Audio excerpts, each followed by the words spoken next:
हमारे देश के संविधान में हमारे देश का नाम क्या है? दो नाम है, एक तो इंडिया है और एक भारत है। उसके पीछे की कैसी हिस्ट्री है, उसका इतिहास क्या है, वो कैसे रखे गए थे दो नाम, उसके बारे में बताऊंगा थोड़ा सा।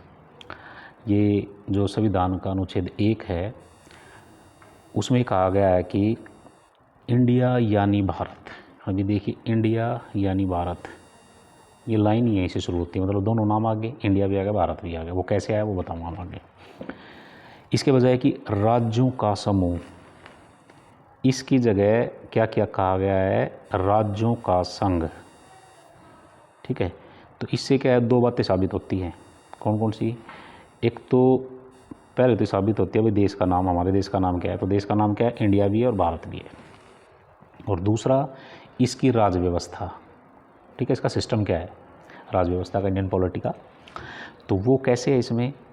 देखिए, इसमें जो राज्यों का समूह है, तो राज्यों के समूह से ऐसा लगता है कि जैसे कि समूह मतलब कि एक अलग अलग एंटिटी है और अलग अलग स्वतंत्र समूह हैं। समूह स्वतंत्र मतलब कि कोई व्यक्ति हैं या संगठन है, तो उनका समूह बनाया गया।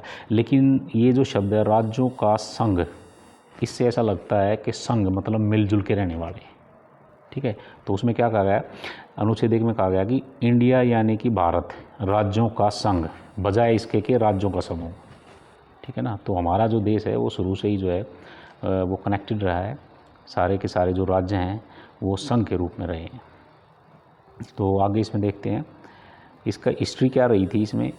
तो इसका जो संविधान सभा थी, संविधान सभा में क्या कहा गया था कि संविधान सभा में कोई कह रहा था कि भाई इसका नाम जो है भारत ही रख देते हैं, कोई कुछ कह रहे थे भाई इसका नाम इंडिया रख देते हैं। तो फिर सहमति ये बनी कि इसका जो नाम है इंडिया भी रख देते हैं, भारत भी रख देते हैं। तो आर्टिकल जो 1 है, अनुच्छेद 1 है, उसमें क्या गया, इंडिया जो कि भारत। अब जो भारत रखना चाहते थे उनकी भी बात रख ली, और जो इंडिया नाम रखना चाहते थे उनकी भी बात रख ली। तो ये इसका छोटा सा इतिहास है।